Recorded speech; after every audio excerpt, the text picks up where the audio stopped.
서울의 한낮 태양은 아스팔트 바닥을 녹여버릴 듯이 뜨겁게 타오르며 도심의 빌딩 숲 사이로 열기를 뿜어내고 있었다. 그 숨 막히는 더위 속에서도 제니스 그룹의 본사 타워는 마치 범접할 수 없는 거대한 요새처럼 위용을 뽐내며 차가운 유리벽으로 햇살을 반사하고 있었다. 강진혁은 낡은 배달 오토바이를 정문 앞에 멈춰 세우고 헬멧을 고쳤으며 건물 꼭대기에 박힌 은색 로고를 올려다보았다. 평소라면 저곳 가장 높은 층의 안락한 집무실에서 차가운 에어컨 바람을 맞으며 결제 서류를 검토하고 있었을 테지만 오늘 그는 제니스 그룹의 전설적인 CEO가 아니었다. 땀에 젖은 낡은 조끼를 입은 누구도 눈여겨보지 않는 평범한 배달 기사일 뿐이었다. 진혁이 이런 기이한 이중 생활을 자처한 것은 단순한 변덕이나 부자의 유희 따위가 아니었다. 그것은 자신이 거느린 거대 기업의 말단 현장을 직접 눈으로 확인하고 싶은 욕구와 무엇보다 사랑하는 여자 이서윤을 지키기 위한 절박한 선택이었다. 3개월 전 우연히 만난 서윤은 현재 제니스 그룹 마케팅팀의 인턴 사원으로 근무하며 사회의 쓴맛을 보고 있었다. 진혁은 묵직한 음식 꾸러미를 들고 회전문을 통과하며 경비원들의 나태한 모습을 날카로운 눈빛으로 훑었다.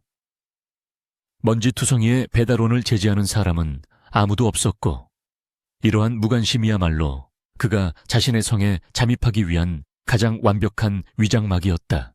화물용 엘리베이터는 온갖 음식 냄새와 사람들의 땀 냄새가 뒤섞여 불쾌한 공기를 만들어내고 있었고 이는 그가 평소 이용하던 황금빛 VIP 전용 엘리베이터와는 천지 차이였다. 15층 마케팅 부서에 도착하자마자 진혁의 귀에는 쉴 새 없이 울리는 전화벨 소리와 사람들의 고함이 파도처럼 밀려들어왔다. 회색 카펫이 깔린 복도를 따라 걸으며 마주친 직원들의 표정은 하나같이 생기를 잃은 채 모니터 속으로 빨려 들어갈 듯 지쳐 보였다. 인사팀장이 매주 보고서에 화려하게 써 올리던 꿈의 직장이라는 문구가 얼마나 기만적인 거짓이었는지를 깨닫는 순간 진혁의 가슴속에서는 서늘한 분노가 피어오르기 시작했다. 그때 사무실 한가운데 복사기 근처에서 귀청을 찢을 듯한 남자의 고함이 터져 나오며 무겁게 가라앉아 있던 사무실의 정적을 깨뜨렸다. 그 목소리의 주인공은 마케팅팀의 최민석 부장으로 평소 권위적이고 부하 직원들을 하대하기로 악명 높은 인물이었다.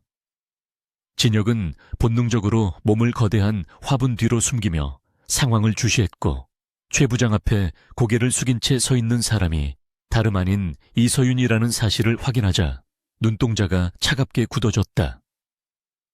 헐렁한 정장을 입은 서윤은 작은 체구를 더욱 움츠린 채 떨고 있었고 최 부장은 삿대질을 해가며 그녀에게 모욕적인 언사를 퍼붓고 있었다. 최민석은 점심 반주로 마신 술 기운이 아직 가시지 않은 듯 붉게 상기된 얼굴로 서윤이 들고 있던 서류 뭉치를 바닥에 내동댕이 쳤다. 하얀 A4 용지들이 허공에 흩날리며 바닥으로 떨어지는 모습은 마치 서윤의 자존심이 조각나는 것처럼 보였다. 그가 고래고래 소리를 지르는 이유는 고작 회의 자료의 순서가 조금 바뀌었다는 사소한 실수 때문이었지만 그는 마치 회사를 망하게 할 대역죄라도 저지른 양길길이 날뛰고 있었다. 주위의 동료들은 숨을 죽인 채 모니터만 응시하거나 곁눈질로 상황을 살필 뿐 누구 하나 나서서 이 불합리한 상황을 중재하려 하지 않았다. 진혁의 주먹이 하얗게 질릴 정도로 꽉 쥐어졌고 당장이라도 달려가 저 오만방자한 부장의 얼굴을 가격하고 싶은 충동이 혈관을 타고 솟구쳤다. 당장 자신의 정체를 밝히고 최민석을 해고해버리는 것은 손가락 하나 까딱하는 것보다 쉬운 일이었지만 지금 나선다면 모든 잠입 계획이 수포로 돌아가는 것은 물론 서윤이 곤란해질 것이 뻔했다. 진혁은 CEO로서의 냉철한 이성을 되찾으며 헬멧을 푹 눌렀었다. 그는 정면 돌파 대신 배달기사라는 신분을 이용해 판을 흔들기로 결심하고 일부러 발소리를 요란하게 내며 사무실 한복판으로 성큼성큼 걸어 들어갔다. 배달 왔습니다. 짜장면 5그릇 시키신 분 계십니까? 진혁의 쩌렁쩌렁한 목소리가 살벌하던 공기를 단숨에 갈라놓으며 최 부장의 폭언을 뚝 끊어버렸다. 예기치 못한 불청객의 등장에 최민석은 당황한 기색이 역력했고 흐름이 끊기자 짜증 섞인 표정으로 진혁을 노려보았다. 진혁은 짐짓 아무것도 모르는 척 뻔뻔한 얼굴로 영수증을 최 부장의 코앞에 들이밀며 계산을 요구했고 이 무례한 행동은 최민석의 화를 더욱 돋우었다. 최 부장이 진혁을 밀치려던 찰나 진혁은 일부러 발이 걸린 척 비틀거리며 손에 들고 있던 아이스 아메리카노를 최 부장의 비싼 셔츠 위로 쏟아버렸다. 차가운 갈색 액체가 최민석의 가슴팍을 적시자 그는 비명을 지르며 펄쩍 뛰었고 사무실은 순식간에 우스꽝스러운 혼란에 빠져들었다. 모든 시선이 서윤에게서 커피를 뒤집어 쓴 채 욕설을 내뱉는 최 부장에게로 옮겨간 사이 진혁은 재빨리 몸을 숙여 바닥에 흩어진 서류들을 줍는 서윤을 도왔다. 헬멧 아래로 드러난 진혁의 눈과 마주친 서윤의 눈동자가 놀라움으로 커졌지만 진혁은 검지를 입술에 대며 조용히 하라는 신호를 보냈다. 아주 짧은 순간 그의 크고 거친 손이 떨리는 서윤의 손을 감싸쥐며 말로는 다 전할 수 없는 위로와 안심의 메시지를 전달했다. 서윤은 연인의 깊은 뜻을 알아차리고 재빨리 서류를 챙겨 자신의 자리로 돌아갔고 진혁은 여전히 씩씩거리는 최 부장에게 연신 고개를 숙이며 사과하는 척 연기를 시작했다. 최민석은 세탁비를 청구하겠다느니 배달업체에 항의하겠다느니 온갖 협박을 늘어놓았지만 진혁은 비굴한 미소를 지으며 그 모든 모욕을 묵묵히 받아넘겼다. 결국 제풀에 지친 최 부장이 손을 휘저으며 꺼지라고 소리치자 진혁은 도망치듯 사무실을 빠져나왔다. 하지만 돌아서는 그의 눈빛은 방금 전의 비굴함은 온데간데 없이 서늘하게 빛나고 있었고 그는 최민석의 이름 석자를 데스노트에 적어넣듯 뇌리에 깊이 새겼다. 비상용 계단을 통해 건물을 빠져나온 진혁은 구석진 곳에 멈춰서서 헬멧을 벗고 거칠게 숨을 몰아쉬었다. 사랑하는 여자가 부당한 대우를 받는 것을 눈앞에서 지켜봐야 했던 무력감과 분노가 뒤섞여 가슴을 짓눌렀다. 그는 주머니에서 최신형 스마트폰을 꺼내 비서실장에게 암호화된 메시지를 전송했다. 내용은 최민석 부장의 지난 5년간의 법인 카드 사용 내역과 인사기록, 그리고 사내 정치와 관련된 모든 정보를 24시간 내에 보고하라는 것이었다. 제니스 그룹 내부를 갉아먹는 암적인 존재들을 도려내기 위한 강진혁의 소리 없는 전쟁은 이미 시작되고 있었다. 한편 파티션 뒤에 숨어 떨리는 가슴을 진정시키고 있던 이서윤은 모니터 화면을 멍하니 바라보며 방금 전의 상황을 되새기고 있었다. 자신을 위해 기꺼이 바보 취급을 당하면서까지 나서준 진혁의 모습이 떠올라 코끝이 찡해졌다.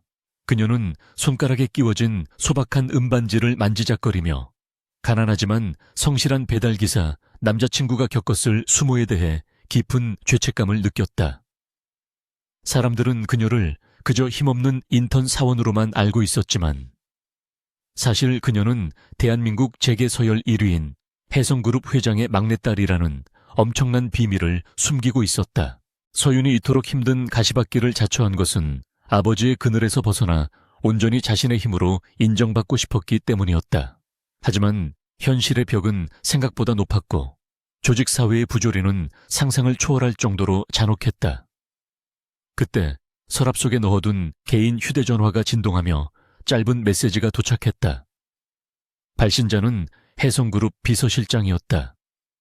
아가씨, 회장님께서 이제 그만 놀이를 끝내고 복귀하라고 하십니다. 부사장 자리가 비어 있습니다. 서윤은 한숨을 내쉬며 화면을 껐다. 그녀는 아직 돌아갈 수 없었다. 지금 포기한다면 자신을 믿고 지지해주는 진혁에게 떳떳할 수 없을 것 같았다. 무엇보다 서윤에게는 진혁을 지켜야 한다는 새로운 목표가 생겼다.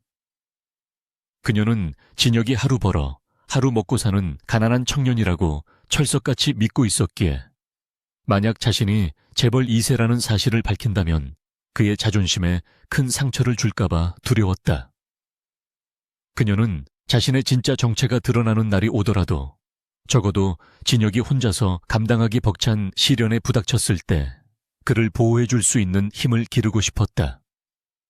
서윤은 다시 한번 마음을 다잡으며 모니터 속의 업무 파일에 집중하려 애썼다. 그녀가 마음만 먹으면 이 제니스 그룹의 지분 상당수를 매입해 최 부장을 해고할 수도 있다는 사실은 철저히 비밀에 붙였다. 해가 뉘엿뉘엿 저물고 도시가 주황빛으로 물들 무렵 진혁은 제니스 타워 뒷골목의 어둠 속에 오토바이를 세우고 서윤을 기다렸다. 지친 표정으로 뒷문을 나서는 서윤을 발견하자 그는 언제 그랬냐는 듯 환한 미소를 지으며 헬멧을 건넸다. 서윤은 아무 말 없이 진혁의 허리를 꽉 끌어안으며 등에 얼굴을 묻었고 진혁은 그녀의 온기를 느끼며 조용히 시동을 걸었다. 서로가 서로를 지키기 위해 거대한 거짓말을 품은 채 두 사람은 화려한 서울의 야경 속으로 미끄러져 들어갔다. 그들의 위태롭지만 달콤한 이중 생활은 이제 막 첫 페이지를 넘겼을 뿐이었다. 제니스 그룹 마케팅 3팀의 아침 회의는 전장의 참호속보다 더한 긴장감이 감돌고 있었다. 밤새 작성한 기획안들이 김미영 팀장의 날카로운 볼펜 끝에서 무참히 난도질당하며 휴지통으로 직행하고 있었기 때문이었다. 김 팀장은 최민석 부장의 최측근이자 사내 정치의 화신 같은 존재로 자신의 입지를 위협할 만한 싹수가 보이는 신입들을 짓밟는 데 탁월한 재능을 보였다. 그녀는 특히 낙하산 의혹 없이 공채 수석으로 들어왔음에도 불구하고 최 부장의 눈밖에 난 이서윤을 노골적으로 괴롭히는 일에 앞장서고 있었다. 김 팀장은 차가운 눈빛으로 서윤을 쏘아보며 런칭 행사가 코앞으로 다가온 신제품 홍보 프로젝트의 장소, 대관 문제가 터졌음을 알렸다. 이서윤 씨, 자네가 이번 사태를 책임지고 해결해봐. 기존에 예약했던 호텔 연회장이 내부 공사 문제로 갑자기 취소를 통보해왔어. 김 팀장은 마치 남의 일 말하듯 태연하게 말했지만 그 속에는 명백한 악의가 도사리고 있었다. 행사까지 남은 시간은 고작 3일뿐이었고 서울 시내의 5성급 호텔 연회장을 그 짧은 시간 안에 새로 구한다는 것은 불가능에 가까운 일이었다. 그것은 사실상 서윤에게 회사를 나가라는 무언의 압박이나 다름없었다. 주변 동료들은 안타까운 눈빛을 보냈지만 김 팀장의 서슬 퍼런 기세에 눌려 누구도 이 일을 제기하지 못했다. 서윤은 입술을 깨물며 떨리는 손으로 서류를 받아들었고 반드시 해내겠다는 짧은 대답과 함께 자리로 돌아왔다. 강진혁은 헬멧의 투명 바이저 너머로 이 모든 광경을 지켜보고 있었다. 그는 퀵서비스 기사로 위장하여 긴급 서류를 전달한다는 명목으로 회의실 유리벽 밖에 서 있었다. 김 팀장이 서윤에게 불가능한 임무를 떠넘기는 것을 목격한 진혁의 눈매가 매섭게 변했다. 그는 단순한 불운으로 연회장 예약이 취소된 것이 아님을 직감했다. 제니스 그룹의 주력 상품 런칭쇼가 고작 호텔 측의 내부 사정 따위로 취소된다는 것은 상식적으로 말이 되지 않았다. 이는 누군가가 고의적으로 판을 엎으려 하거나 더 큰 이권을 챙기기 위해 벌인 수작임이 분명했다. 진혁은 서류 봉투를 프런트 데스크에 던지듯 내려놓고 즉시 진상을 파악하기 위해 움직이기 시작했다. 진혁은 배달통에서 미리 준비해둔 정비공 작업복으로 갈아입고 건물 지하에 위치한 시설 관리팀과 보안실 주변을 배회하기 시작했다. 그는 건물 구조와 보안 시스템의 허점을 누구보다 잘 알고 있었기에 직원들의 눈을 피해 화물용 승강기와 통신구역을 자유롭게 넘나들 수 있었다.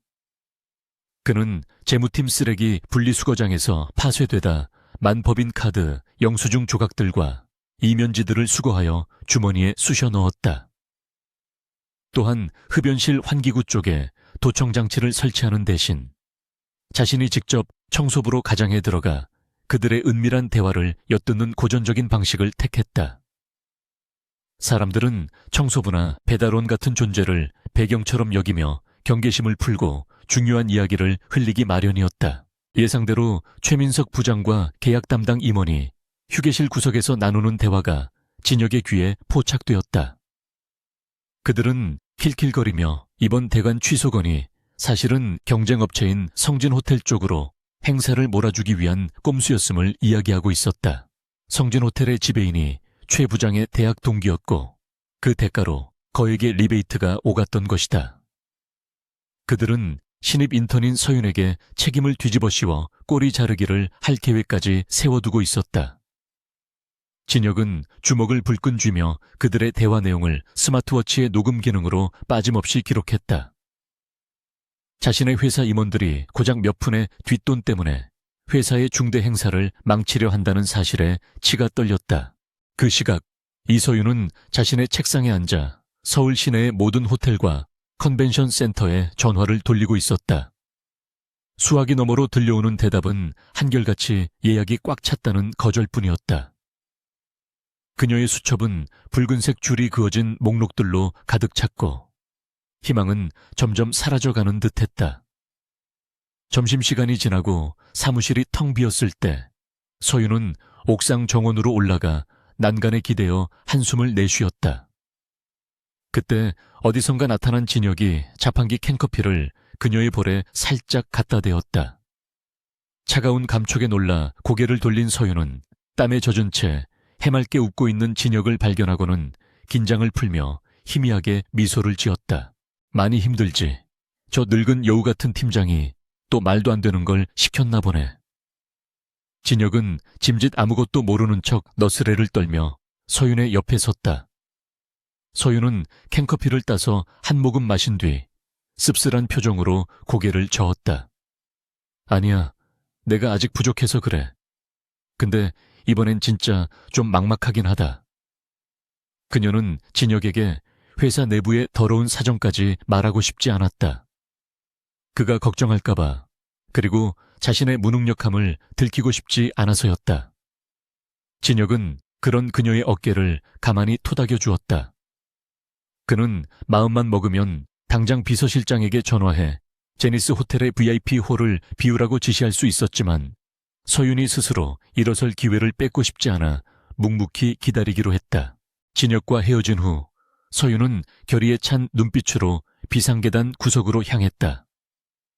더 이상 전공법으로는 이 문제를 해결할 수 없다는 것을 깨달은 그녀는 그동안 애써 외면해왔던 자신의 진짜 배경을 사용하기로 결심했다. 그녀는 휴대폰 전화번호부 깊숙한 곳에 저장된 번호를 찾아 통화 버튼을 눌렀다. 신호음이 몇 번 울리기도 전에 중후한 목소리의 남자가 전화를 받았다. 네, 아가씨, 무슨 일이십니까? 연락을 다 주시고. 상대방은 해성그룹이 소유한 6성급 호텔 더 그랜드 해성의 총지배인이었다. 서윤은 주위를 살피며 났지만 단호한 목소리로 지시를 내렸다. 지배인님, 이번 주 금요일 저녁 메인 볼룸인 다이아몬드 홀을 비워주세요. 제니스 그룹의 신제품 런칭 행사가 열릴 겁니다. 수화기 너머의 총지배인은 잠시 당황한 듯 침묵했지만 이내 곧바로 깍듯하게 대답했다. 알겠습니다. 아가씨의 지시라면 기존 예약 위약금을 물어주고서라도 진행하겠습니다. 비용 처리는 어떻게 할까요? 서윤은 잠시 고민하다가 대답했다. 제니스 측에 청구하되 특별 프로모션 할인이라고 둘러대세요. 제 정체는 절대 드러나선 안 됩니다. 전화를 끄는 서윤의 표정은 더 이상 겁먹은 인턴 사원의 것이 아니었다. 그것은 수조 원의 자산을 움직이는 재벌가의 영예만이 가질 수 있는 냉철한 카리스마였다. 다음 날 아침 마케팅팀 사무실은 발칵 뒤집혔다. 김미영 팀장은 자신의 눈을 의심하며 팩스로 들어온 대관 계약서를 뚫어져라 쳐다보고 있었다. 그것은 국내 최고급 호텔인 더 그랜드 해성의 다이아몬드 홀 사용 허가서였으며 대관료조차 파격적인 조건으로 명시되어 있었다. 최민석 부장 역시 소식을 듣고 달려와 계약서를 낚아채듯 확인했다. 그는 성진호텔과의 뒷거래가 무산될 위기에 처하자 얼굴이 불그락푸르락해졌지만 겉으로는 내색할 수 없었다. 모든 직원이 서윤을 경이로움과 의아함이 섞인 눈빛으로 바라보았다. 어떻게 일개 인턴이 대통령도 예약하기 힘들다는 그곳을 섭외했는지 도무지 이해할 수 없었기 때문이었다. 이서윤 씨, 도대체 이걸 어떻게 한 거야? 거기 지배인이랑 아는 사이라도 돼? 김 팀장이 날카롭게 추궁했지만 서윤은 미리 준비해둔 답변을 차분하게 내놓았다. 운이 좋았습니다. 마침 캔슬된 자리가 있었는데 제가 끈질기게 부탁해서 특별 할인을 받았습니다.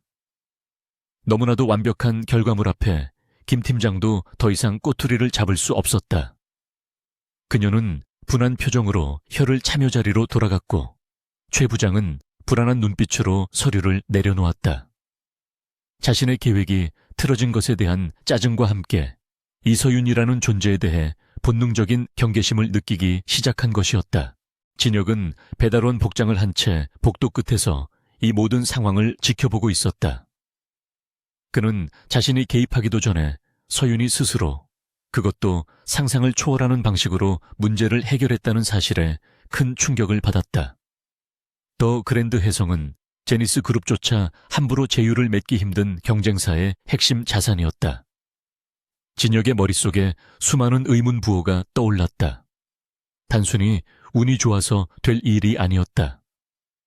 서윤에게 자신이 모르는 특별한 무언가가 있음을 직감했지만 그는 그녀를 추궁하는 대신 조용히 미소 지었다. 그녀는 자신이 생각했던 것보다 훨씬 더 강하고 능력 있는 여자였다. 그날 오후 진혁은 다시 한번 CEO 집무실이 아닌 배달 대행업체의 허름한 휴게실에 앉아 노트북을 폈다. 서윤이 위기를 넘겼다고 해서 모든 문제가 해결된 것은 아니었다. 최민석 부장과 그 일당들이 이번 실패를 만회하기 위해 더 큰 함정을 팔 것이 분명했다. 진혁은 어제 녹음한 파일들을 정리하며 이번에는 방어가 아닌 공격을 준비하기 시작했다. 그는 익명의 내부 고발자 아이디로 감사팀에 최 부장의 비리 정황 일부를 흘리기로 결정했다. 다만 서윤이 다치지 않도록 아주 정교하게 오직 최민석의 목만을 조여가는 방식이어야 했다. 진혁은 서윤에게 문자를 보냈다. 오늘 저녁에 맛있는 거 먹자. 축하할 일이 있다며? 잠시 후 서윤에게서 귀여운 이모티콘과 함께 답장이 왔다. 두 사람은 서로의 비밀을 감춘 채 또다시 평범한 연인들의 데이트를 준비하고 있었다. 하지만 진혁은 알고 있었다. 이 평화가 오래가지 않을 것임을. 제니스 그룹 내부의 썩은 뿌리는 생각보다 깊었고 그것을 뽑아내기 위해서는 단순한 배달기사의 위장만으로는 부족할 수도 있다는 위기감이 그를 엄습했다. 그는 모니터 화면 속 복잡한 조직도를 바라보며 다가올 폭풍을 대비해 자신만의 체스말을 옮기기 시작했다. 그날 밤 퇴근길의 서윤은 피곤함보다는 묘한 고향감에 휩싸여 있었다. 자신의 힘으로 비록 가문의 힘을 빌렸지만 부당한 지시를 뒤집고 성과를 냈다는 사실이 짜릿했다. 회사 로비에 들어선 진혁은 낡은 스쿠터에 걸터앉아 그녀를 기다리고 있었다. 그의 낡은 옷차림과 땀 냄새는 여전했지만 서윤의 눈에는 그 어떤 명품 수트를 입은 남자보다 멋있어 보였다. 그녀는 진혁에게 달려가 팔짱을 끼며 오늘 있었던 운 좋은 사건에 대해 재잘거렸다.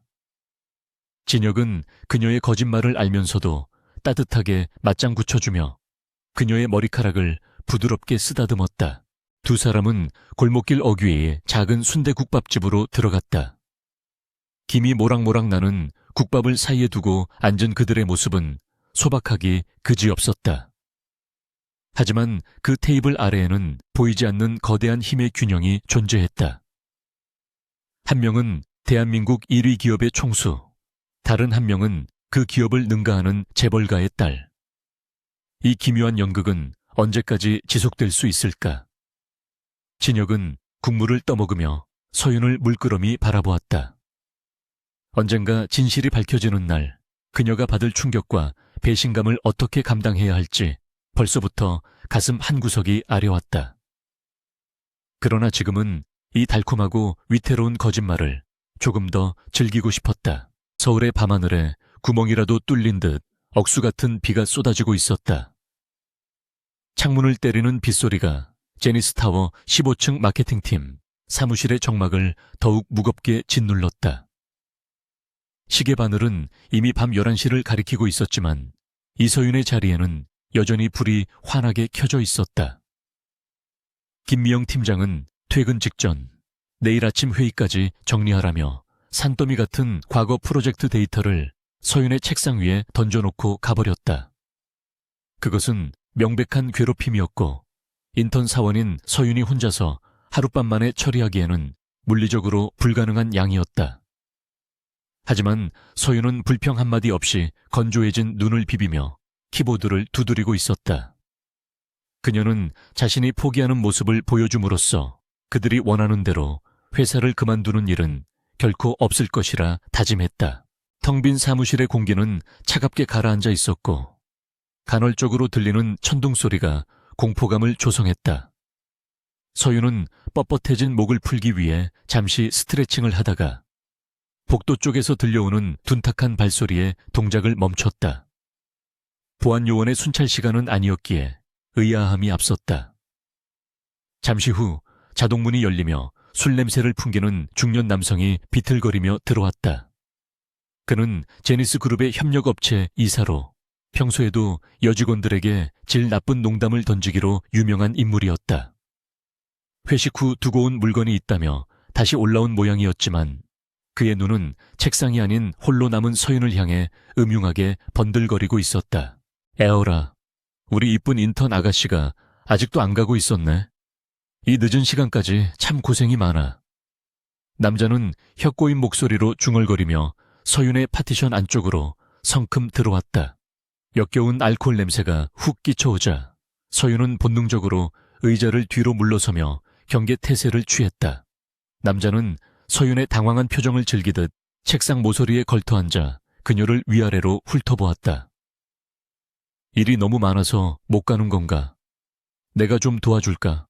최 부장하고 내가 호용호재하는 사이인 거 알지? 내가 말 한마디면 정규직 전화는 일도 아닌데 말이야. 그는 노골적으로 권력을 과시하며 서윤의 어깨에 손을 올리려 했다. 서윤은 혐오감을 참으며 남자의 손을 거칠게 쳐냈다. 이사님, 취하셨으면 댁으로 돌아가세요. 지금 근무 중입니다. 그녀의 단호한 거절에 남자의 표정이 순식간에 일그러졌다. 자존심에 상처를 입은 그는 갑자기 돌변하여 서윤의 손목을 낚아채며 소리를 질렀다. 이게 어디서 감히 인턴 나부랭이가 어른이 호의를 베푸는데 튕겨? 너 내가 누군지 몰라? 서윤은 손목이 부서질 듯한 고통에 신음하며 벗어나려 발버둥 쳤지만 술 취한 남자의 악력은 생각보다 강했다. 공포가 엄습해오는 순간 사무실 입구에서 묵직한 헬멧이 바닥을 구르는 소리가 굉음처럼 울려 퍼졌다. 그 더러운 손, 당장 놓지 않으면 후회하게 될 겁니다. 낮게 깔린 목소리였지만 그 안에는 서리빨 같은 살기가 담겨 있었다. 빗물에 젖은 우비를 입은 강진혁이 입구에 서 있었다. 그는 헬멧을 벗어던진 채 성큼성큼 다가왔고 그의 눈빛은 금방이라도 상대를 찢어밟힐 듯 맹렬하게 타오르고 있었다. 진혁은 건물 밖에서 서윤을 기다리다가 사무실 불이 꺼지지 않는 것을 보고 불길한 예감에 올라왔던 것이다. 그리고 그가 목격한 장면은 그의 인내심을 한계치까지 밀어붙이기에 충분했다. 남자는 진혁의 기세에 눌려 엉겁결에 서윤의 손목을 놓았지만 곧 배달원 복장을 확인하고는 비웃음을 흘렸다. 뭐야 이건? 짜장면 배달부 주제에 어디라고 들어와? 경비 불러서 당장 끌어내기 전에 꺼져. 남자는 허세를 부리며 진혁의 멱살을 잡으려 손을 뻗었다. 하지만 진혁은 눈 하나 깜짝하지 않고 남자의 손목을 가볍게 비틀어 제압했다. 아! 남자의 비명이 사무실에 울려 퍼졌다. 진혁은 CEO로서의 격투 기술이 아닌 밑바닥 인생을 살아온 척 거친 힘으로 그를 밀어붙였다. 경비를 부를 필요 없습니다. 내가 지금 경찰에 신고할 거니까 성추행 현행범으로 인생 종치고 싶지 않으면 지금 당장 기어나가. 진혁의 서슬퍼런 협박에 겁을 먹은 남자는 욕설을 중얼거리며 도망치듯 사무실을 빠져나갔다. 소동이 끝나고 다시 정적이 찾아오자 긴장이 풀린 서윤의 다리가 풀리며 주저앉으려 했다. 진혁은 재빨리 그녀를 부축해 의자에 앉히고 붉게 부어오른 그녀의 손목을 조심스럽게 살폈다.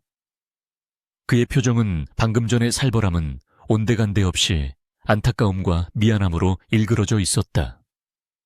미안해. 조금 더 일찍 왔어야 했는데. 많이 놀랐지? 진혁은 자신의 젖은 우비가 그녀에게 닿을까봐 조심하며 따뜻한 손으로 그녀의 차가운 손을 감싸 쥐었다.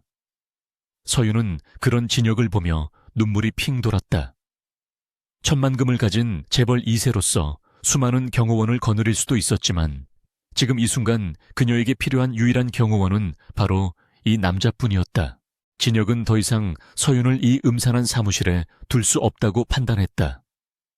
그는 서윤의 짐을 챙겨 들고 그녀의 어깨에 자신의 두툼한 점퍼를 걸쳐주었다. 일은 나중에 해. 오늘은 일단 나가자. 부장한테 깨지면 내가 같이 욕먹어 줄게. 그의 농담에 서윤은 눈물을 닦으며 희미하게 미소 지었다. 두 사람은 텅 빈 엘리베이터를 타고 내려와 건물 밖으로 나갔다. 빗줄기는 여전히 거세게 아스팔트를 때리고 있었고 진혁의 낡은 오토바이만이 덩그러니 놓여 있었다. 그는 시트에 물기를 닦아내고 미리 준비해온 여분의 헬멧을 서윤에게 씌워주었다. 비가 많이 와서 좀 불편할 거야. 꽉 잡아. 진혁이 시동을 걸자 엔진 소리가 빗소리를 뚫고 울렸다. 서윤은 뒷자리에 앉아 진혁의 허리를 두 팔로 힘껏 껴안았다. 비에 젖은 그의 등은 널찍하고 단단했으며 그곳에서 전해져 오는 천은 눅눅한 빗물마저 따뜻하게 느끼게 했다. 오토바이가 빗길을 가르며 달리기 시작하자 차가운 바람과 빗방울이 온몸을 때렸지만 두 사람은 오히려 서로에게 더욱 밀착하며 안정감을 느꼈다. 화려한 리무진 뒷좌석의 안락함과는 비교할 수 없는 거친 세상 속에서 오직 둘만이 공유하는 작지만 견고한 피난처였다. 한참을 달려 도착한 곳은 성수동 골목 어귀에 있는 낡은 포장마차였다. 비닐 천막 위로 떨어지는 빗소리가 운치 있게 들리는 곳이었다. 진혁은 서윤을 구석진 테이블에 앉히고 뜨끈한 우동 2그릇과 소주 1병을 주문했다. 모락모락 피어오르는 김이 서린 우동 국물을 한 숟가락 떠먹자 얼어붙었던 몸이 사르르 녹아내리는 듯했다. 서윤은 호호 불어가며 면발을 넘겼고 진혁은 그런 그녀의 앞접시에 단무지를 챙겨주며 흐뭇하게 바라보았다. 재계순위 1, 2위를 다투는 가문의 자제들이 길거리 포장마차에서 5,000원짜리 우동을 먹으며 행복해하는 모습은 실로 아이러니한 광경이었다. 오늘 진짜 고마웠어, 오빠. 오빠 아니었으면 정말 큰일 날 뻔했어.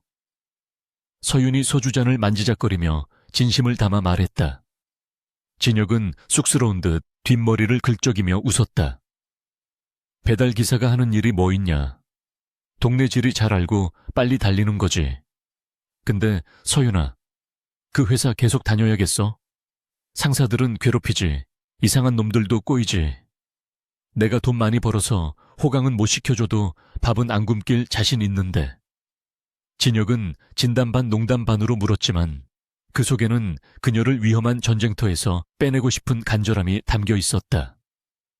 그는 당장이라도 그녀를 제니스 그룹의 특별 채용으로 안전한 부서에 앉히고 싶었다. 서윤은 잠시 침묵하다가 고개를 저으며 씩씩하게 대답했다. 아니야. 나 여기서 포기하면 평생 후회할 것 같아. 그리고 오빠도 빗속에서 이렇게 고생해서 돈 버는데 나만 편하게 지낼 수는 없잖아. 나도 얼른 성공해서 우리 오빠 배달일 그만두게 하고 멋진 가게 하나 차려줄 거야. 그녀의 순수하고 당찬 포부에 진혁은 가슴 한구석이 찡해져 왔다. 그녀가 억만장자라는 사실을 모르는 척 그는 감동한 표정으로 잔을 부딪혔다. 그래, 우리 서윤이 믿고 나도 열심히 살아야겠네. 건배하자. 우리의 쨍하고 해뜰 날을 위하여. 술잔이 부딪히는 맑은 소리가 빗소리와 어우러져 경쾌하게 울렸다. 두 사람은 서로의 눈을 깊이 바라보며 묘한 동질감을 느꼈다. 진혁은 자신이 가진 부와 권력이 서윤의 순수한 마음 앞에서는 아무런 의미가 없음을 깨달았다. 그녀는 강진혁이라는 배경이 아닌 인간 강진혁 자체를 사랑해주고 있었다. 서윤 역시 마찬가지였다. 그녀를 둘러싼 가식적인 상류층 사람들 틈에서 유일하게 계산 없이 자신을 지켜주는 이 남자가 세상 그 무엇보다 소중했다. 비록 지금은 서로에게 거짓말을 하고 있지만 그 밑바닥에 흐르는 감정만큼은 그 어떤 진실보다 투명하고 단단했다. 식사를 마치고 나오는 길, 비는 여전히 그칠 줄 모르고 내리고 있었다. 진혁은 서윤을 그녀가 자취방이라고 속이고 있는 작은 빌라 앞까지 데려다 주었다. 들어가서 따뜻한 물로 씻고 바로 자. 내일 아침엔 내가 모닝콜 해줄게. 진혁은 헬멧을 벗겨주며 헝클어진 그녀의 머리카락을 정리해 주었다. 서윤은 아쉬움이 가득한 눈빛으로 그를 올려다보다가 까치발을 들고 진혁의 볼에 가볍게 입을 맞췄다. 오빠도 조심해서 가. 오늘 정말 고마워요.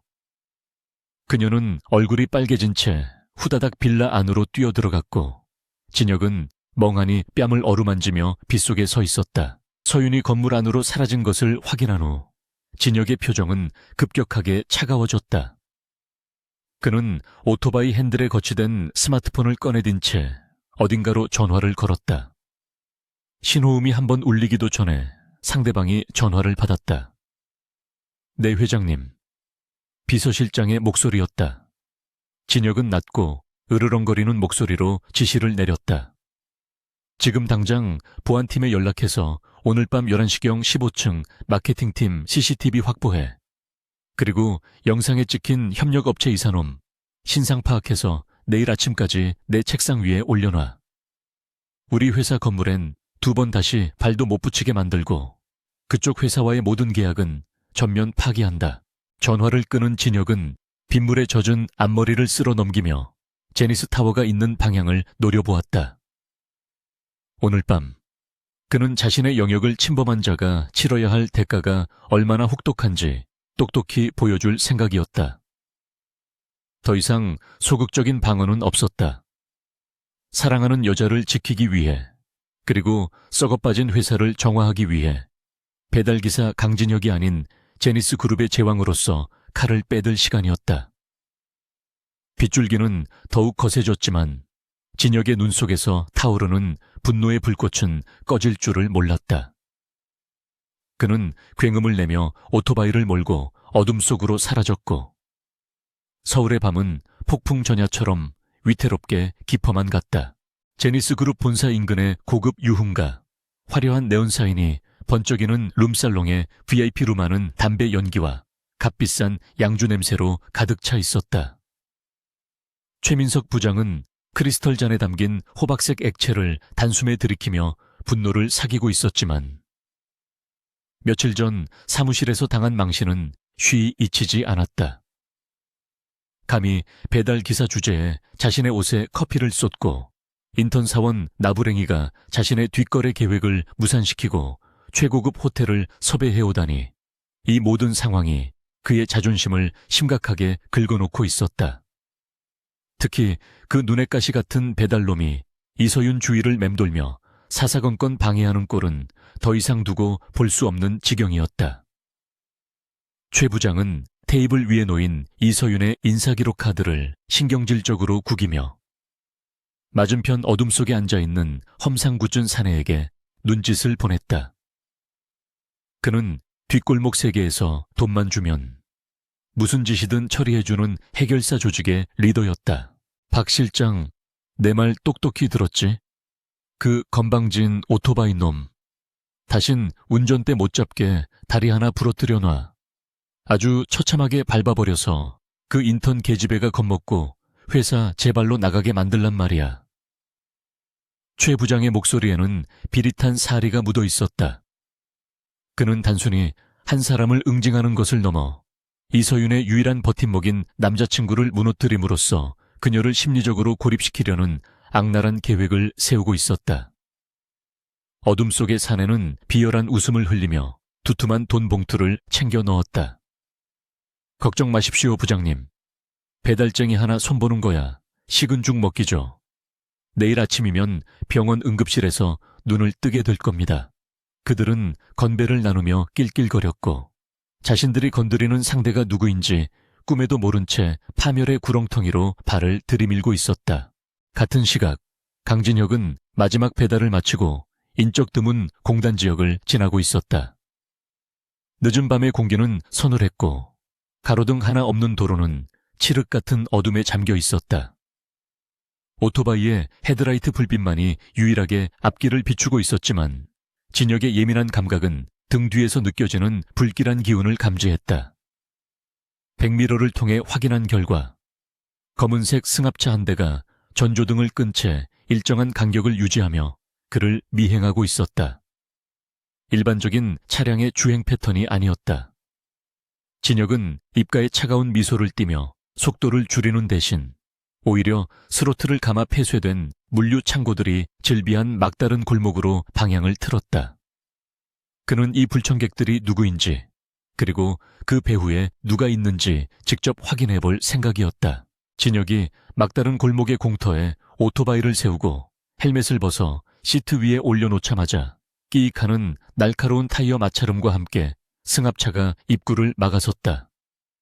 차 문이 열리고 쇠파이프와 강목을 든 건장한 사내 5명이 우르르 쏟아져 나왔다.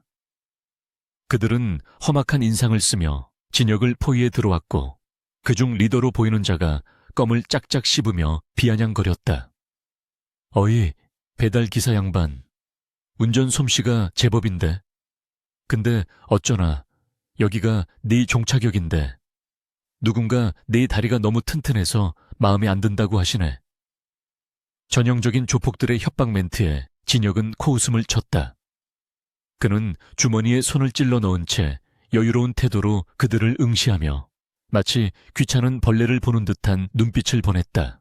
누가 보냈는지는 안 물어봐도 뻔하군. 최민석 그 자식이 시키더나. 진혁의 입에서 의뢰인의 이름이 나오자 깡패들의 표정이 일순 굳어졌다. 당황한 리더가 소리를 질렀다. 이 새끼가 말이 많네.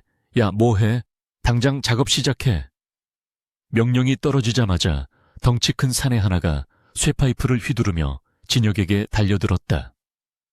일반인이라면 공포에 질려 주저앉았을 상황이었지만 진혁은 눈 하나 깜짝하지 않았다.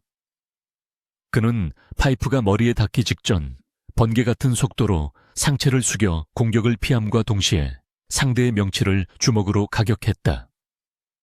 퍽하는 둔탁한 소리와 함께 거구의 사내가 비명도 지르지 못한 채 거품을 물고 쓰러졌다. 순식간에 벌어진 일에 나머지 일당들은 눈을 동그랗게 뜨고 얼어붙었다. 사실 강진혁은 어린 시절부터 제니스 그룹의 후계자 수업 일환으로 세계적인 무술 전문가들에게 실전 격투술을 전수받았다. 그는 단순한 호신술을 넘어 크라브 마가와 시스테마 등 살상 무술을 마스터한 인간 흉기였다. 그동안 평범한 배달원 연기를 하느라 숨겨왔던 그의 야수 본능이 깨어나는 순간이었다. 진혁은 넥타이를 풀듯 목을 좌우로 꺾으며 뚝뚝 소리를 냈고 공포에 질린 사내들을 향해 손가락을 까닥였다. 덤벼. 시간 없으니까 한꺼번에 와. 자존심이 상한 깡패들이 고함을 지르며 일제히 달려들었지만 그들은 진혁의 상대가 되지 못했다. 어둠 속에서 진혁의 몸놀림은 마치 춤을 추듯 유려했고 그의 주먹과 발은 정확하게 급소만을 타격했다. 공터는 순식간에 뼈가 부러지는 소리와 고통에 찬 신음으로 가득 찼다. 진혁은 강목을 휘두르는 놈의 팔을 낚아채 꺾어버리고 뒤에서 덮치는 놈에게는 뒤차기를 날려 폐타이어 더미로 날려버렸다. 그의 움직임에는 군더더기가 없었고 자비 또한 없었다.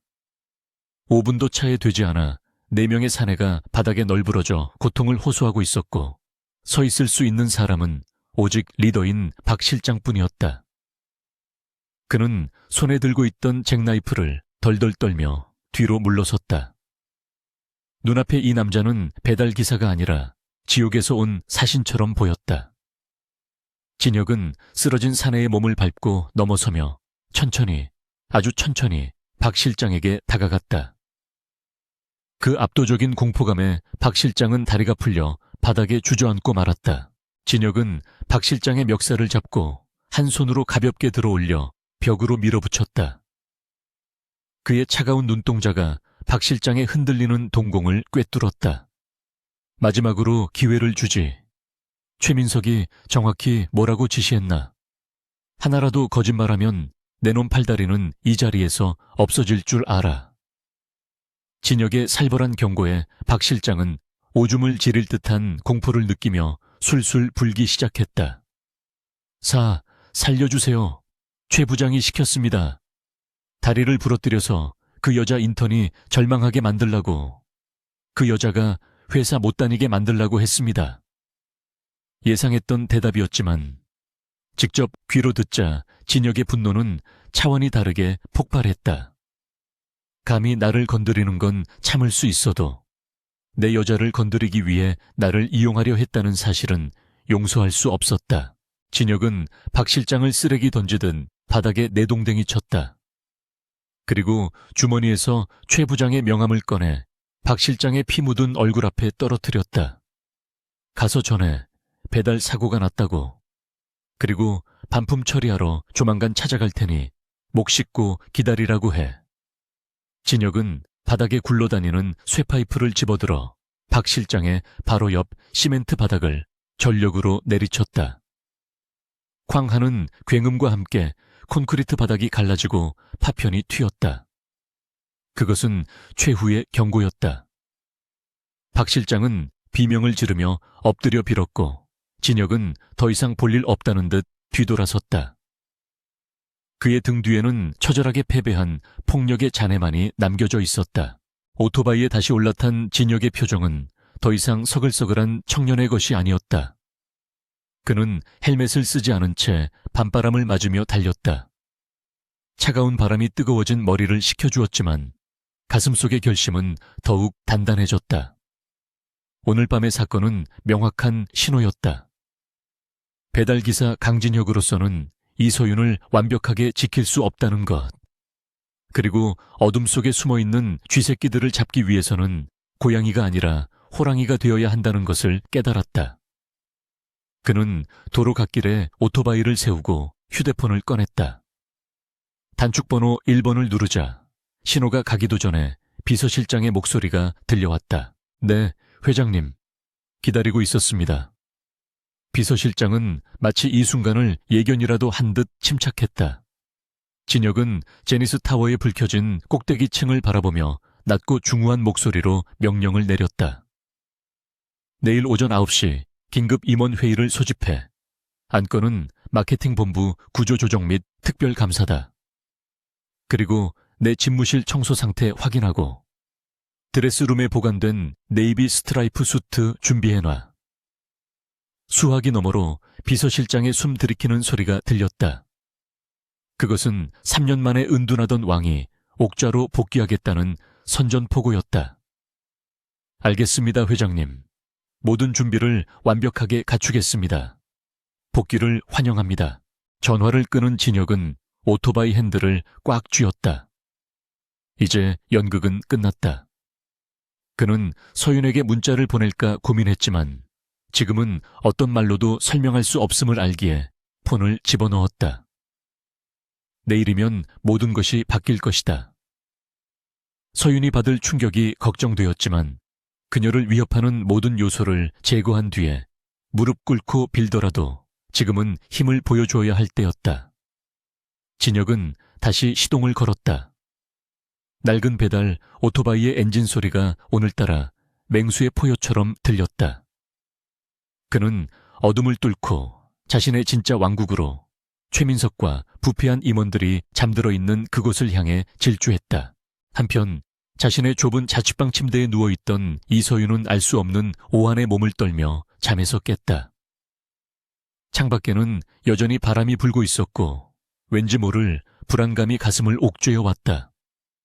그녀는 휴대폰을 확인했지만 진혁에게서는 아무런 연락도 없었다. 평소라면 잘 자라는 문자가 와 있을 시간이었다. 서윤은 불길한 마음에 전화를 걸어보려다 그만두었다. 그가 피곤해서 일찍 잠들었을 것이라 애써 위로하며 이불을 끌어당겼다. 하지만 여자의 직감은 무시할 수 없는 법. 내일 회사에서 무언가 엄청난 일이 벌어질 것 같은 예감이 그녀를 밤새 뒤척이게 만들었다. 그녀는 베개 밑에 숨겨둔 혜성그룹의 비상호출기를 만지작거리며 잠을 청했다. 동이 터오기 시작한 간 서울의 새벽, 제니스그룹 본사는 폭풍 전야의 고요함에 쌓여 있었다. 청소부들이 로비를 닦고 있었고 보안 요원들이 교대 근무를 준비하고 있었다. 아무도 짐작하지 못했다. 오늘 아침 그들이 무시하고 지나쳤던 수많은 배달 기사 중 한 명이 이 거대한 빌딩의 가장 높은 곳에 올라 썩어빠진 권력을 심판하는 망치를 내려칠 것이라는 사실을.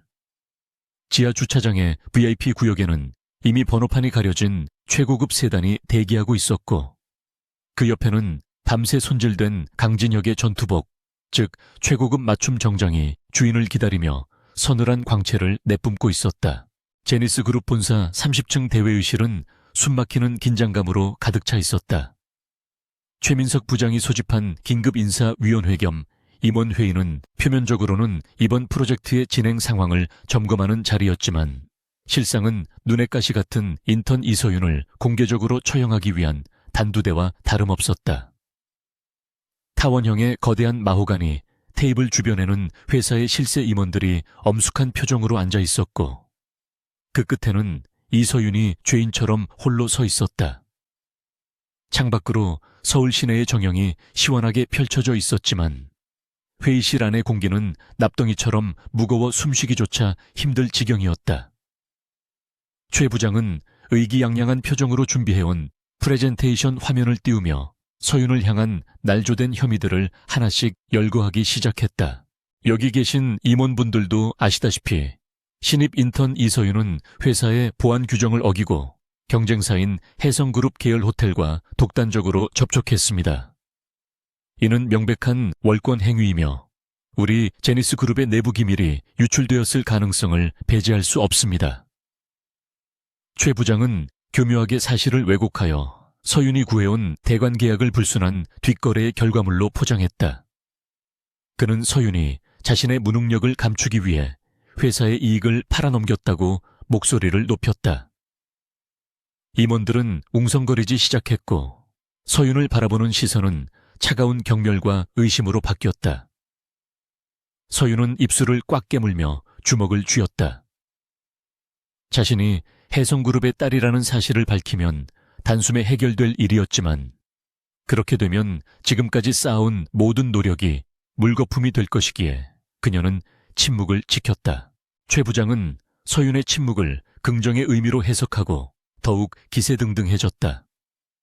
그는 책상을 탕치며 서윤에게 삿대질을 했다.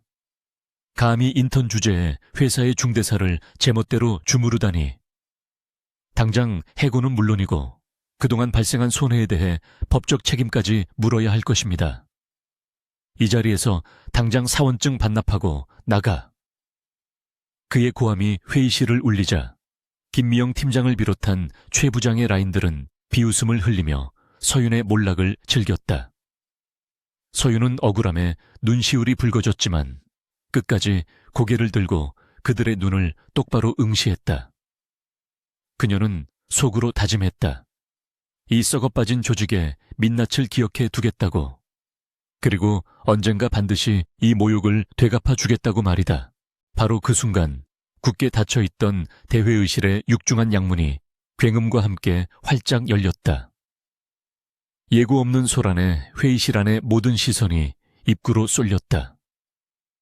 입구에는 수십 명의 검은 양복을 입은 경호원들이 도열해 있었고 그 사이로 한 남자가 천천히 걸어 들어왔다. 최신 유행의 네이비 스트라이프 수트를 완벽하게 차려입고 머리를 깔끔하게 넘긴 그 남자의 등장은 마치 런웨이를 걷는 모델처럼 압도적이었다. 그러나 그의 눈빛은 모델의 그것이 아닌 먹잇감을 노리는 맹수의 살기를 띠고 있었다. 최민석 부장은 낯선 침입자의 등장에 벌떡 일어나 소리쳤다. 누구야? 감히 임원 회의실에 허락도 없이 들어오다니. 보안팀 뭐 하는 거야? 뭐 하는.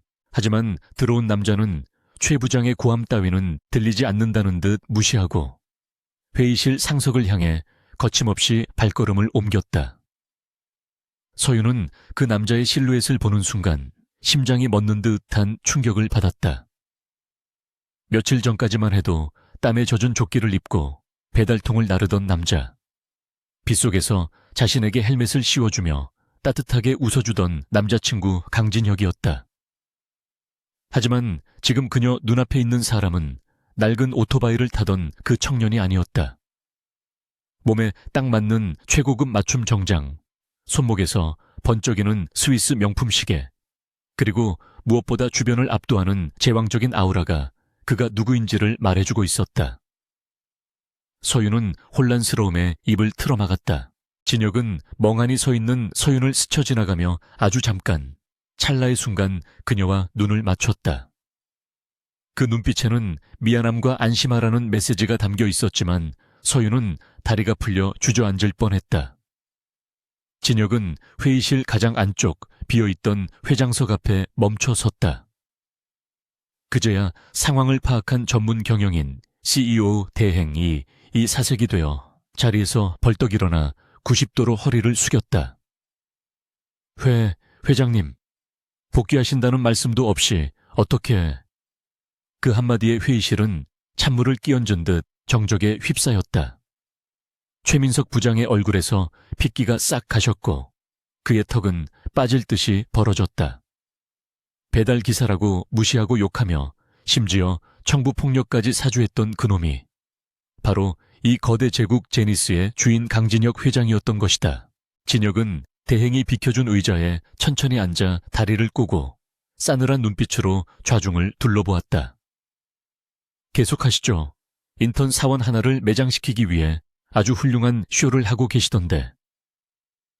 그의 목소리는 낮고 부드러웠지만 그 안에 담긴 위압감은 회의실의 온도를 영하로 떨어뜨리는 듯했다.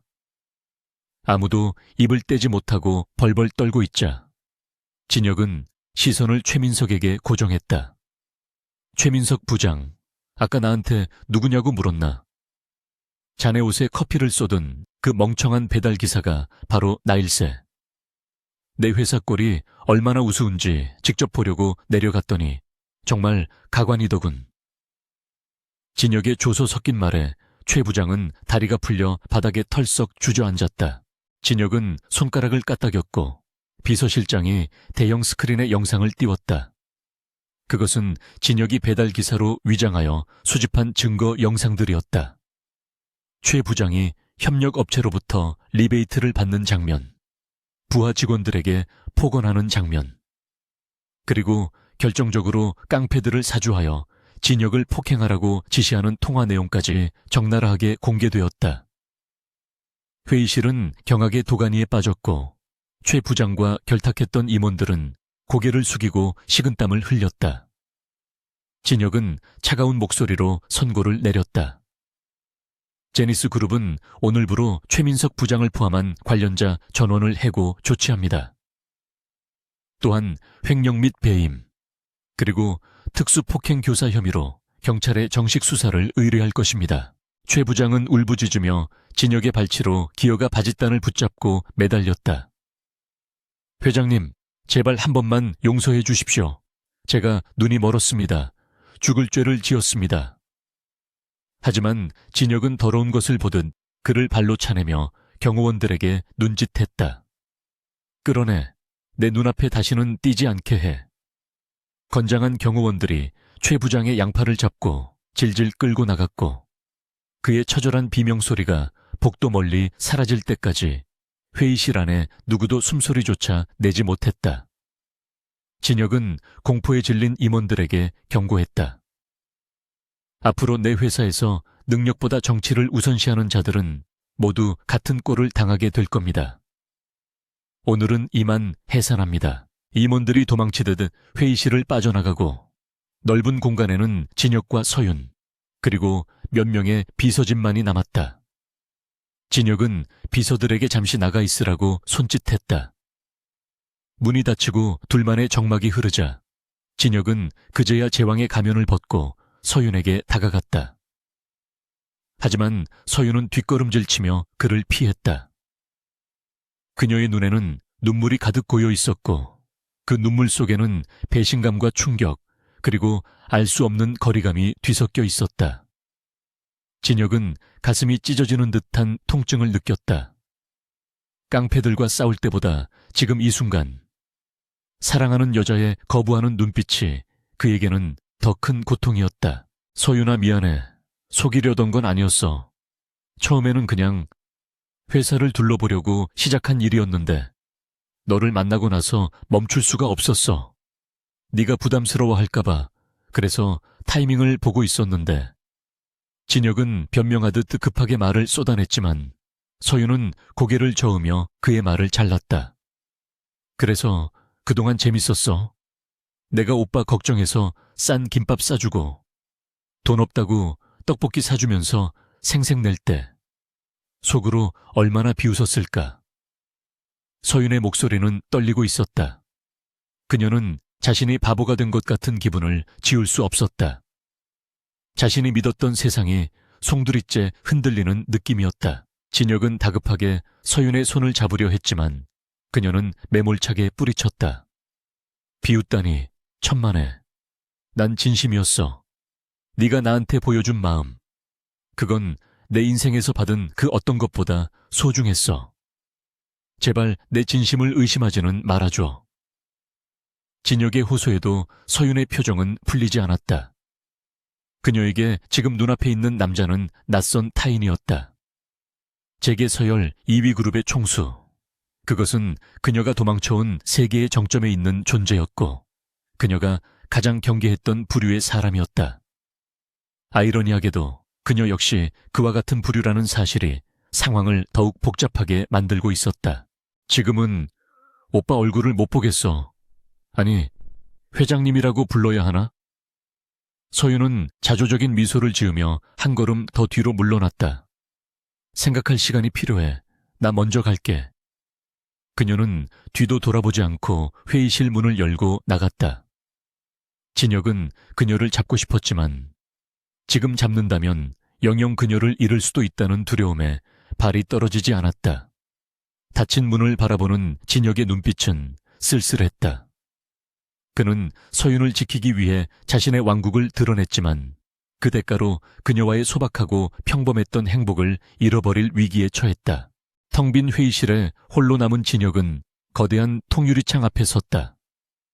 발 아래 펼쳐진 도시는 그가 지배하는 세상이었지만 지금 그의 마음은 그 어느 때보다 공허했다. 그는 주머니에서 낡은 헬멧 열쇠를 꺼내 만지작거렸다. 어쩌면 그 낡은 오토바이를 타고 달리던 시절이 그의 인생에서 가장 자유로웠던 순간이었을지도 모른다. 하지만 주사위는 던져졌다. 이제 그는 강진혁 회장으로서 그리고 한 남자로서 서윤의 마음을 다시 얻기 위한 진짜 전쟁을 시작해야 했다.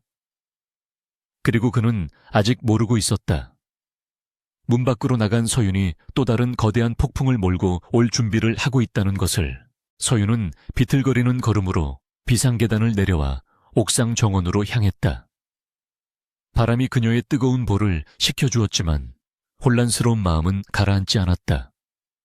그녀는 난간을 붙잡고 서울 하늘을 올려다보았다. 강진혁, 당신이 제니스 그룹 회장이었다니. 배신감도 들었지만 한편으로는 안도감도 들었다. 적어도 그가 가난 때문에 고통받을 일은 없다는 사실에 쓴웃음이 나왔다. 그러다 문득 자신의 처지가 떠올랐다. 이제 더 이상 숨길 이유가 없었다. 그가 자신의 카드를 보여줬으니 이제는 그녀가 자신의 패를 까보일 차례였다. 서윤은 핸드폰을 꺼내 혜성그룹 비서실장에게 전화를 걸었다. 박 실장님, 준비하세요. 저 복귀합니다. 그녀의 눈빛이 매섭게 빛났다. 신데렐라 놀이는 이제 끝났다. 강진혁 회장의 화려한 복귀와 내부 숙청으로 안정을 되찾을 것 같았던 제니스 그룹은 예상치 못한 거대한 암초에 부딪혔다. 해고당한 최민석 부장이 순순히 물러나지 않고 자신이 빼돌린 제니스 그룹의 기밀 프로젝트 정보와 내부 회계 자료를 경쟁사인 대상그룹에 넘긴 것이 화근이었다. 업계 3위인 대상그룹은 호시탐탐 제니스를 집어삼킬 기회를 노리고 있었고 최민석이 던져준 먹잇감을 덥석 물었다. 그들은 언론에 제니스의 재정 건전성에 대한 악의적인 루머를 퍼뜨리는 동시에 주식시장에서 공격적으로 제니스의 지분을 사들이며 적대적 인수합병 M&A를 시도했다. 엎친 데 덮친 격으로 주요 채권 은행들마저 대산의 압박에 못 이겨 대출 만기 연장을 거부하면서 제니스 그룹은 설립 이래 최대의 유동성 위기에 봉착하게 되었다. 회장 집무실의 공기는 며칠째 숨막힐 듯 무거웠다. 진혁은 3일 밤낮을 한숨도 자지 못한 채 넥타이를 풀어 헤치고 산더미 같은 보고서와 씨름하고 있었다. 그의 얼굴은 수척해졌고 눈 밑에는 짙은 다크서클이 드리워져 있었다. 회장님, 대상그룹 측에서 긴급 이사회를 요청했습니다. 사실상 경영권을 넘기라는 최후 통첩입니다. 비서실장의 침통한 보고에 진혁은 마른 세수를 하며 창밖을 바라보았다. 그가 사랑하는 여자를 지키기 위해 정체를 드러낸 대가는 너무나 가혹했다. 서유는 그날 이후 연락이 두절되었고 회사마저 풍전등화의 위기에 놓였다. 진혁은 자신이 너무 오만했음을 뼈저리게 후회했다. 배달기사 노름에 취해 정작 본진이 무너지는 것을 감지하지 못했던 것이다. 하지만 그는 포기할 수 없었다. 제니스는 선친이 피땀 흘려 일군 기업이자 자신의 전부였다. 다음 날 오전 열린 긴급 주주총회장은 전쟁터를 방불케 했다. 대상그룹이 보낸 변호인단과 그들의 동조하는 일부 배신자 주주들이 회의실의 절반을 차지하고 앉아 진혁을 압박했다. 대산 측 대표인 조상무는 거만한 태도로 서류 뭉치를 흔들며 비아냥거렸다. 강 회장님, 현실을 직시하십시오. 현재 제니스의 부채 비율은 위험 수위를 넘었습니다. 우리 대산이 자비를 베풀어 인수하겠다고 할 때 순순히 도장을 찍는 게 주주들을 위한 마지막 도리 아닙니까? 회의실 곳곳에서 웅성거리는 소리가 들려왔고 진혁을 지지하던 임원들조차 고개를 떨구며 패배를 직감하고 있었다. 진혁은 주먹을 꽉 쥐어 손톱이 살을 파고들 정도였지만 반박할 명분이 부족했다. 자금줄이 막힌 상황에서 그가 할 수 있는 일은 사실상 없었다. 제니스 그룹은 절대 대산에 넘어가지 않습니다. 내 모든 사재를 털어서라도 방어할 겁니다. 진혁이 마지막 자존심을 걸고 선언했지만 조상무는 비웃음을 흘렸다. 회장님, 개인 자산으로 막기에는 구멍이 너무 큽니다. 감정적으로 대응하지 마시죠. 승부의 추는 이미 기울어진 듯 했다. 진혁이 치욕스러운 패배를 인정하고 물러서야 할 위기의 순간 굳게 닫혀있던 회의실 문이 다시 한번 열렸다. 하지만 이번에는 경호원들의 거친 등장이 아니었다. 또각또각 대리석 바닥을 울리는 날카롭고도 경쾌한 하이힐 소리가 정적을 깨뜨렸다. 모든 사람의 시선이 입구로 향했고 그곳에는 믿을 수 없는 인물이 서 있었다. 최신 파리 컬렉션의 우아한 화이트 정장을 입고 긴 머리를 세련되게 세팅한 여자. 며칠 전까지만 해도 헐렁한 후드티를 입고 복사기를 돌리던 인턴 사원 이서윤이었다. 하지만 지금 그녀에게서 뿜어져 나오는 아우라는 그때와는 비교조차 할 수 없을 만큼 고고하고 압도적이었다. 그녀의 뒤로는 대한민국 재계서열 1위인 해성그룹의 법무팀과 재무팀 엘리트 수십 명이 병풍처럼 도열해 있었다. 서윤은 당황한 진혁의 눈을 잠시 응시하고는 천천히 회의실 중앙으로 걸어 들어왔다. 그녀의 표정은 차가운 얼음 장미처럼 냉철했고 눈빛에는 한치의 흔들림도 없었다. 조상무를 비롯한 대산 측 인사들은 그녀의 등장에 입을 다물지 못했다. 누구십니까? 지금 외부인은 출입 금지입니다.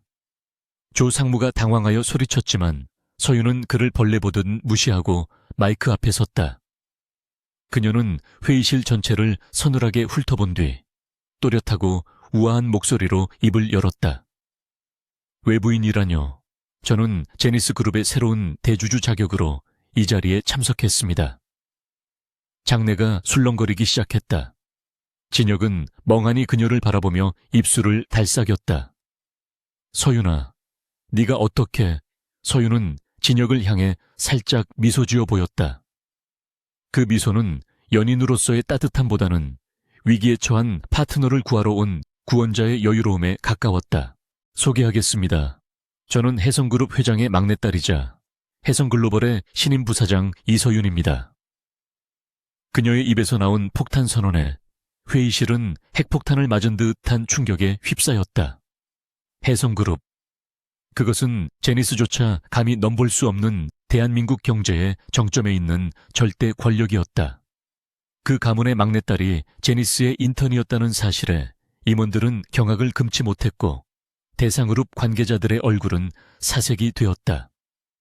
서윤은 뒤에 서 있던 비서에게 손짓하여 두툼한 계약서를 테이블 위에 던지듯 내려놓았다.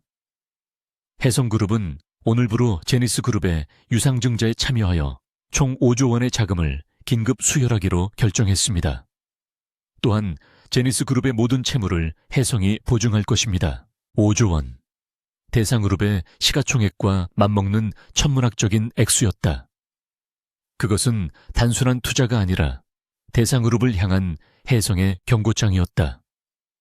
서윤은 얼어붙은 조 상무에게 다가가 차가운 미소를 지으며 말했다. 조 상무님, 그리고 배후에 계신 대산 회장님께 전하세요. 만약 지금 당장 제니스에 대한 적대적 M&A를 철회하지 않는다면 해성그룹은 대산의 모든 계열사에 대해 전방위적인 보복 공격을 시작할 것입니다. 대산건설의 수주부터 대산유통의 물류망까지 우리가 손을 대면 어떻게 될지 잘 아시리라 믿습니다. 그것은 협박이 아닌 확정된 미래에 대한 통보였다. 해성이라는 거인의 그림자 앞에서 대산은 개미에 불과했다. 조 상무는 식은땀을 비오듯 흘리며 뒷걸음질 쳤다. 해성그룹과 전면전을 벌인다는 것은 자살 행위나 다름없었다. 그는 떨리는 손으로 서류를 챙기며 급히 태도를 바꿨다. 이 부사장님, 오해가 있었던 것 같습니다. 저희는 그저 제니스의 경영 정상화를 돕고 싶었을 뿐 즉시 지분을 매각하고 물러나겠습니다. 대산 측 인사들이 쥐새끼처럼 도망치듯 회의실을 빠져나가자 장내에는 잠시 무거운 침묵이 흘렀다. 이내 제니스 임원들 사이에서 환호성과 박수가 터져나왔다.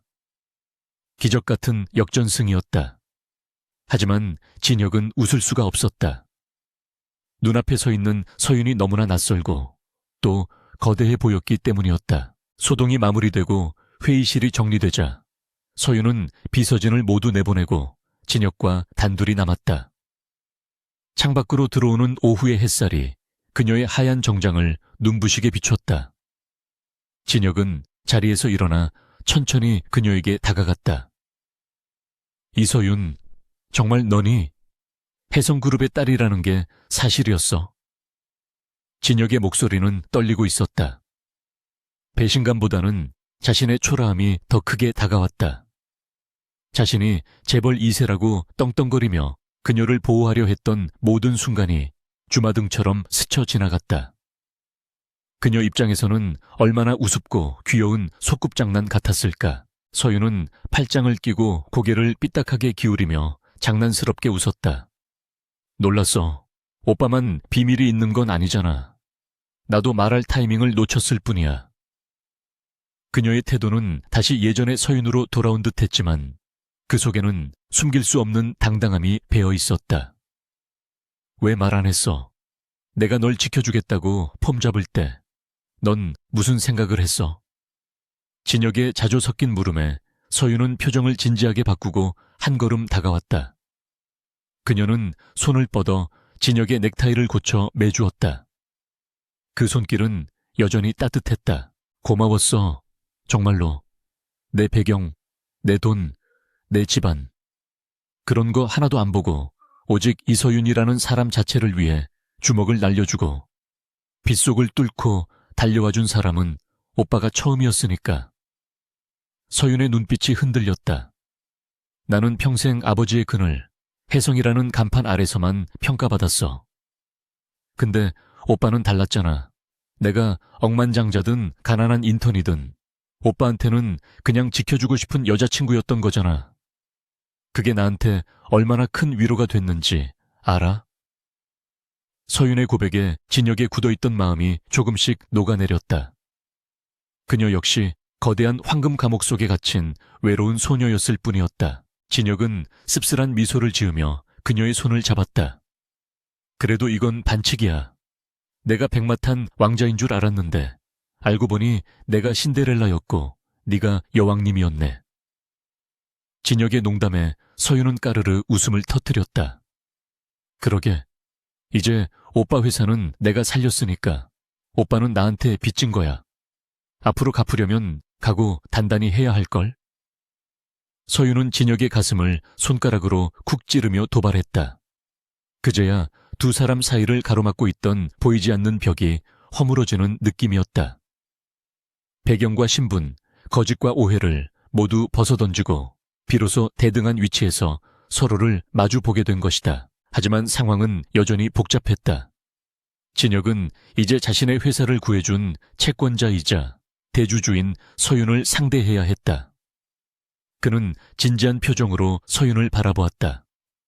공과 사는 구분하자. 혜성의 투자는 고맙지만 경영권 간섭은 용납 못해.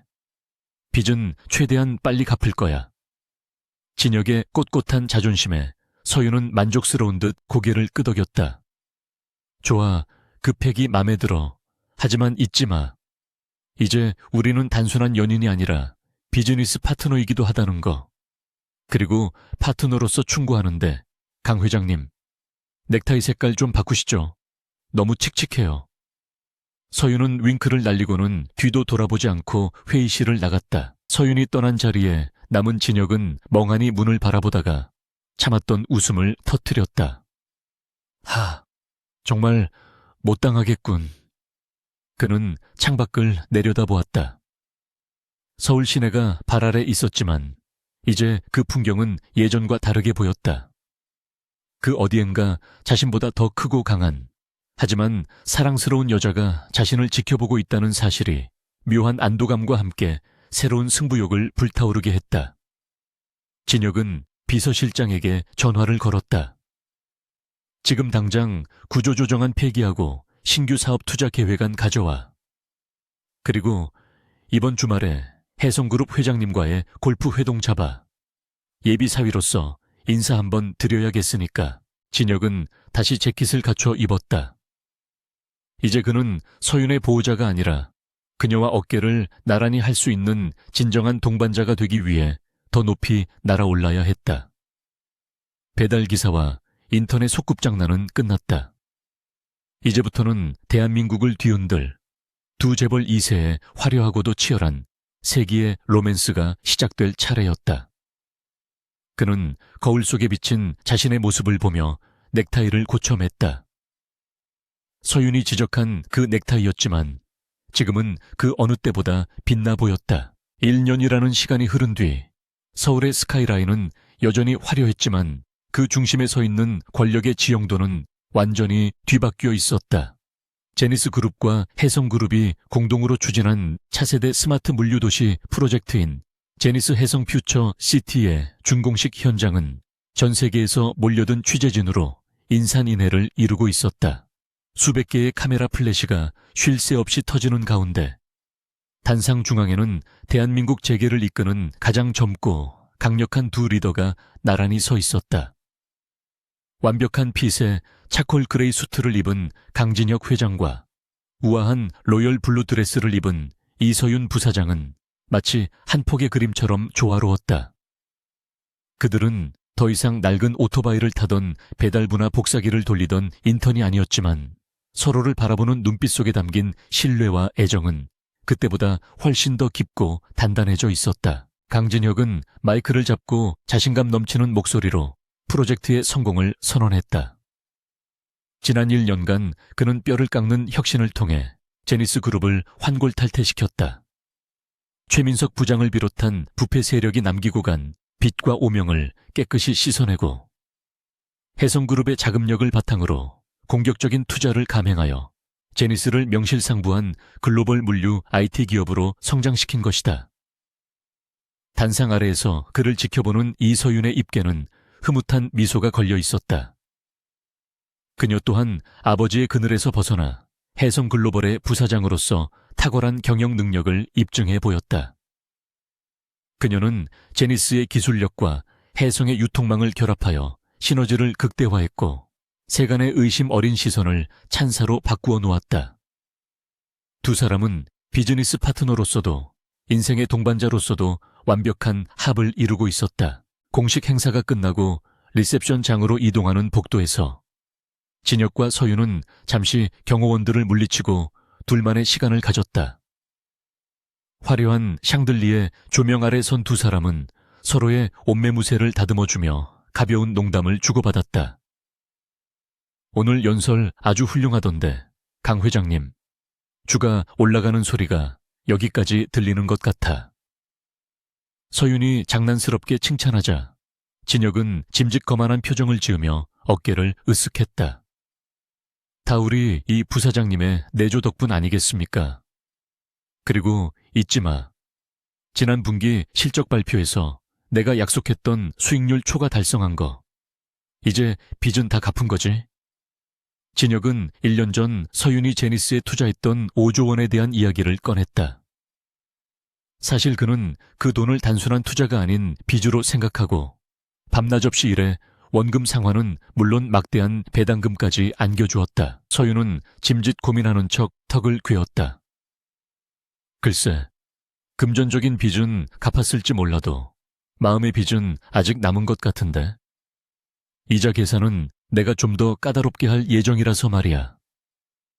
그녀의 도발적인 말에 진혁은 낮게 웃으며 그녀의 허리를 감싸 안았다. 얼마든지 평생에 걸쳐서 갚을 테니까 각오해.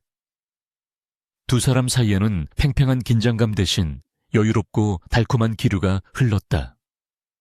그들은 서로의 존재가 서로를 더 높은 곳으로 이끌어주는 원동력임을 누구보다 잘 알고 있었다. 과거의 거짓말과 오해는 비온 뒤에 땅이 굳어지듯 두 사람의 관계를 더욱 견고하게 만드는 밑거름이 되었다. 이제 그들에게 비밀은 없었고 오직 함께 만들어갈 미래만이 존재했다. 그날 저녁 진혁은 서윤에게 특별한 데이트를 제안했다. 최고급 프렌치 레스토랑이나 호텔바가 아닌 꽉 막힌 도로를 뚫고 갈 수 있는 기동성이 필요한 곳이라고 했다.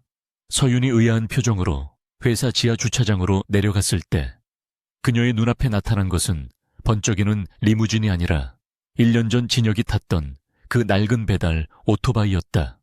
물론 엔진과 부품은 최고급으로 교체되어 있었지만 겉모습은 칠이 벗겨진 예전 그대로였다.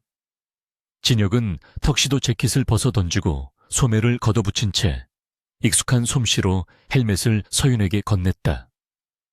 타시죠, 이서윤 인턴님. 오늘 모실 곳은 예약이 아주 힘든 곳입니다. 서윤은 빵 터진 웃음을 참지 못하고 드레스 자락을 조심스럽게 정리하며 뒷자리에 올라탔다. 서울의 밤바람을 가르며 달리는 기분은 1년 전이나 지금이나 변함없이 상쾌했다. 달라진 것이 있다면 두 사람의 마음가짐이었다. 그때는 불안한 미래와 숨겨야 할 비밀 때문에 가슴 한구석이 무거웠지만 지금은 세상 모든 것을 가진 듯한 해방감이 그들을 감싸고 있었다. 진혁은 일부러 꽉 막힌 강변북로를 피해 골목길을 요리조리 누비며 질주했다. 서윤은 진혁의 등에 얼굴을 묻고 그의 심장 박동 소리를 들었다. 수조 원의 자산을 움직이는 회장님이 되었어도 그녀를 위해 기꺼이 운전기사가 되어주는 이 남자의 따뜻한 본질은 변하지 않았다는 사실이 그녀를 안도하게 했다. 오토바이는 화려한 도심을 벗어나 한적한 성수동의 좁은 골목길로 접어들었다. 도착한 곳은 그들이 처음으로 마음을 터놓았던 그 허름한 포장마차였다. 주인 할머니는 여전히 같은 자리에서 우동 국물을 우려내고 있었고, 비닐 천막 안은 퇴근길 직장인들의 왁자지껄한 소리로 가득 찼다. 턱시도와 드레스 차림의 두 사람이 들어서자 사람들의 시선이 집중되었지만 그들은 아랑곳하지 않고 구석진 자리에 앉았다. 이모님, 여기 우동 2그릇이랑 소주 1병 주세요.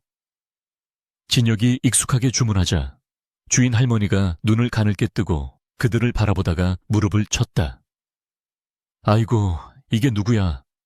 그때 그 잘생긴 배달 총각이랑 예쁜 아가씨 아냐?